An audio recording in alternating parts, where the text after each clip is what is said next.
Ever think about how, like, you know how a place can just suddenly change? I mean, one day it's just your average town, and then boom, something happens, and it's like infamous, you know? Right, like it's got this whole new identity. Yeah, like Snowtown. Oh yeah, Snowtown. Definitely one of those places that makes you think about like the dark side of human nature. How something so horrific could happen in a place that seems so, I don't know, ordinary. It's like looking into a mirror. Yeah. Makes you wonder what's lurking beneath the surface. Exactly. And that's what we're going to try to unpack today. This whole case, the Snowtown murders. We've got police reports, court documents, psychological profiles. All 9 yards. Yeah, a deep dive into the darkness. So, first things first, where do we even begin with a case like this? It's so twisted. Well, I think the best place to start is with the timeline. The first murder connected to Snowtown, it actually happened back in 1992. A young man named Clinton Tressess. 92. So this wasn't some, sudden explosion of violence. This had been simmering for a while. Absolutely. And what's even more chilling is that Tressess's murder, it went undetected for years. His remains weren't found until 94. Buried. Yeah, a shallow grave. So the horrors were already unfolding, but nobody knew. Nobody had a clue. And sadly, this was only the beginning. In 95, another man, Ray Davies, disappeared. Okay, 2 disappearances in a small town. You'd think alarm bells would be going off. You'd think so, right? But this is where the story takes a turn. Davies had been in a relationship with John Bunting's ex-girlfriend. John Bunting. That name's going to come up a lot, isn't it? He becomes the central figure in all of this. The wing leader. Exactly. And he had this intense hatred of pedophiles. Okay. Well, Davies was accused of making advances toward the ex-girlfriend's grandsons. Ah, so Bunting saw an opportunity. You could say that. It was like he was looking for any excuse to unleash his rage. And did he act alone? Or were there others involved, even at this early stage? That's the thing. Bunting, he had this way of drawing people in, manipulating them. Like a cult leader. Yeah, there are definitely parallels there. He preyed on the vulnerable, offered them this twisted sense of belonging. Okay, so we're starting to see how this web of horror starts to spin. Exactly. Right. Now, fast forward to the 1997, another significant death. Thomas Trevelyan, found hanging from a tree. Suicide. That's what everyone thought initially. Trevelyan had some mental health issues, but as the investigation unfolded, things just didn't add up. It was too convenient, right? Right. And later, it would be linked back to Bunting and his growing group of accomplices. So the pieces were there, but nobody was putting them together yet. Not yet. And meanwhile, the body count kept rising. Later that same year, Michelle Gardner, a transgender woman, was murdered. Okay, now this feels different. Like Bunting was targeting specific types of people. He was. Michelle was strangled. They even staged a robbery to throw off the police. It was cold, calculated. Absolutely. And tragically, the violence didn't stop there. Later that year, Vanessa Lane was killed. She was the girlfriend of Robert Wagner, another key player in this whole thing. Another connection. Exactly. And Lane's murder, it was particularly brutal. Before killing her, they made her call her own mother and verbally abuse her. That's just sick. It was psychological torture. And this pattern of cruelty, it became a defining characteristic of the Snowtown murders. So we've got a sense of the timeline, this escalating horror. But who are these people? Let's start with John Bunting. What made him tick? What turned him into this monster? Well, Bunting was a complex figure, troubled childhood, a fascination with weaponry, and this deep-seated hatred of anyone he considered deviant. Yeah. He saw himself as a righteous crusader, cleansing the world of evil. Classic delusion of the extremist. Exactly. He believed he was doing the world a favor, and he was incredibly charismatic, manipulative. People were drawn to him, especially those who were, searching for something. Lost souls, looking for a purpose. And then you have Robert Wagner, much younger than Bunting. Easily influenced. Yeah, idolized Bunting, wanted to please him, became his willing accomplice. Like a dark disciple. And then there's James Vlasakis, practically raised by Bunting, and eventually he even participated in the murders, including the killing of his own half-brother.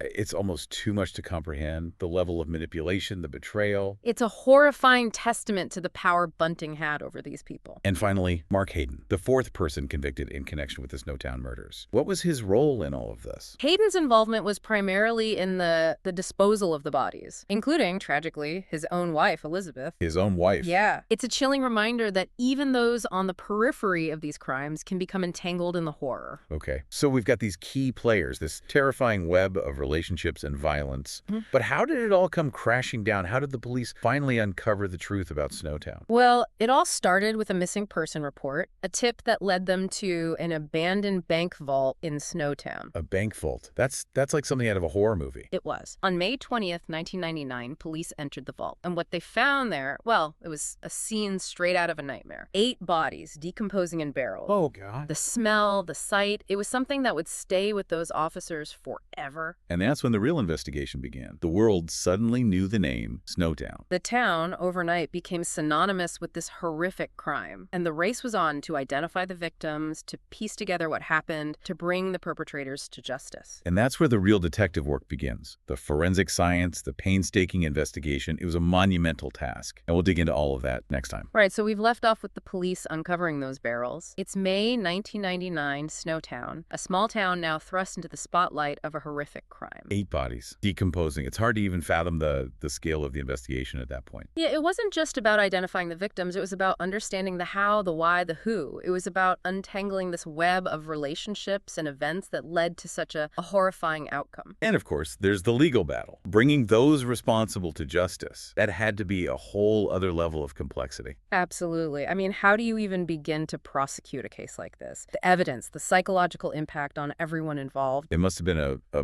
monumental task for everyone, the lawyers, the judge, the jury. It really was. The Snowtown trials, they were some of the longest and most complex in Australian legal history. Just imagine sifting through mountains of evidence, forensic reports, witness testimonies. It's like trying to put together a puzzle where the pieces are all, dark and twisted. Exactly. And every piece you find, it just reveals another layer of horror. So let's get into the courtroom drama. John Bunting, the ringleader. What was his defense? Did he try to deny everything? Well, in typical Bunting fashion, he tried to shift the blame. Pointed fingers at others, especially Robert Wagner. The classic, I was just following orders, defense. Something like that. He claimed Wagner was the mastermind, the driving force behind the violence, that he, Bunting, was just a pawn. But the prosecution, they saw through that, right? Oh, absolutely. The prosecution, led by Wendy Abraham QC, they were meticulous. They built a rock-solid case using the forensic evidence, the witness testimonies, and then there were those chilling recordings that Bunting made. Recordings? Yeah, he actually recorded some of the victims before their deaths. Those recordings, they were haunting, disturbing, right, but also incredibly damning. They provided a glimpse into Bunting's mind, his cruelty. It's like listening to evil in its purest form. It's hard to describe. And then there was Robert Wagner. Did he stick to the story that Bunting was the mastermind? I mean, they were supposed to be like partners in crime. Well, the interesting thing is, as the trial went on, Wagner's loyalty started to crumble. He realized he was facing serious consequences, and he cut a deal. Confessed to his role in 3 of the murders. Wow. So he turned on Bunting. He did. He even testified against him, providing crucial details about the crimes. Talk about a betrayal. So was he genuinely remorseful? Or was it just a desperate attempt to save his own skin? It's hard to say. Maybe a bit of both. But regardless, his testimony was a major blow to Bunting's defense. What about James Vlasakis, the young man who was essentially raised by Bunting? Vlasakis' story is just tragic. He was so young, caught up in this web of manipulation. He ended up testifying against Bunting and Wagner in exchange for a reduced sentence. I can only imagine how difficult that must have been for him. It was. He had to confront the fact that he had participated in these horrific acts, including the murder of his own half-brother, the weight of that guilt, the betrayal. It's hard to fathom. And then there's Mark Hayden, the one who helped dispose of the bodies. What happened to him? Hayden's case was a little different. The jury couldn't reach a unanimous verdict on all the murder charges against him, but he was convicted on 5 counts of assisting with the murders. So even though he wasn't directly involved in the killings, he was still held accountable for his role in the cover-up. Exactly. And it just goes to show that justice can be served, even in the most complex and horrifying of cases. So after months of testimony, evidence, arguments, what were the final verdicts? What was the price of justice for the Snowtown murders? Well, in December 2003, the jury delivered its verdict. It was a moment of reckoning, really. John Bunting, the ringleader, he was convicted of 11 murders, sentenced to 11 consecutive life sentences without the possibility of parole. 11 life sentences? That's almost incomprehensible. It speaks to the gravity of his crimes. The court wanted to make absolutely sure that he would never walk free again. Robert Wagner, he also received a hefty sentence, 10 consecutive life sentences without parole. So even though he cooperated, he still paid a heavy price for his actions. He did, and James Vlasakis, because of his cooperation and his age, he received a slightly lesser sentence. 4 consecutive life sentences with a non-parole period of 26 years. So there's a chance, however slim, that he might one day be released. There is. And then there's Mark Hayden. He was sentenced to 25 years with a non-parole period of 18 years. And actually, just recently, he was granted parole in April of this year. Wow, so he's actually out now. He is. And I'm sure that decision brought up a lot of complex emotions for the families of the victims. It must be incredibly difficult to find any sense of closure knowing that one of of the people involved in those horrific crimes is now free. It is, and it just goes to show that the impact of these crimes, it goes far beyond the courtroom. The Snowtown murders, they left a scar on the town, on the people, on the whole country. It's a scar that may never fully heal. It's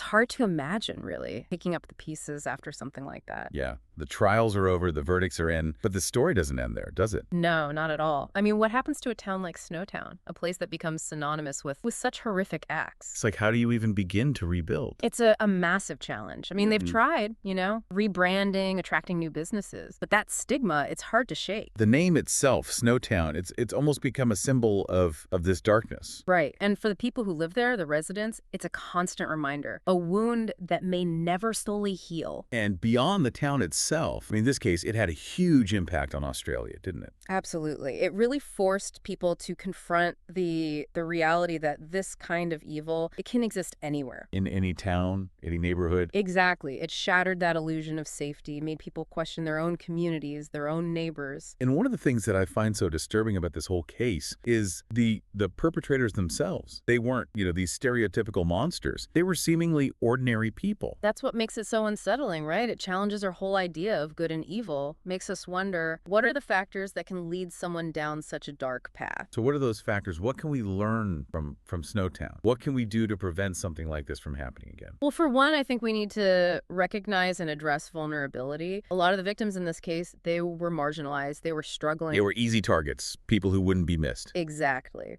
And that highlights the need for stronger social safety nets, for support systems that protect those who are most vulnerable. It's about creating a society where everyone feels valued, protected. Right. And another crucial lesson is the importance of challenging prejudice. Bunting's hatred, his intolerance, it was a driving force behind his crimes. It's a reminder that words have power, that hate speech can have real-world consequences. Absolutely. And then, of course, there's the issue of mental health. A lot of the individuals involved in this case, both victims and perpetrators, they had histories of trauma, mental health struggles. So addressing mental health issues, it's not just about individual well-being, it's about community safety. Exactly. Early intervention, support, it can make all the difference. The Snowtown murders, they're a tragedy on so many levels. It's a story that stays with you. It makes you question things. It does, but it also reminds us that we have a responsibility to learn from the past, to work towards a better future, a future where something like this never happens again. Yeah, well said.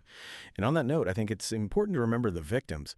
Their lives were cut short, their stories overshadowed by this horrific crime. We owe it to them to keep asking these tough questions, to keep working towards a world where everyone feels safe and valued. Thanks for joining me on this deep dive. It's been a heavy one, but an important one. And remember, if you or someone you know is struggling, there are resources available. Don't hesitate to reach out. Until next time, stay curious,